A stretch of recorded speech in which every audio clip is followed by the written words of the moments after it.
I had a client call.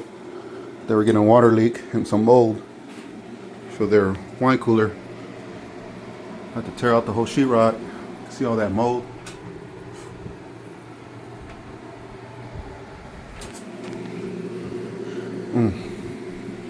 Had to run a new water line or condensate line to this wine cooler. One of these is cracked right here. I already went under the house. This is actually the basement. Went under the house to run a new copper line. You can see it over there.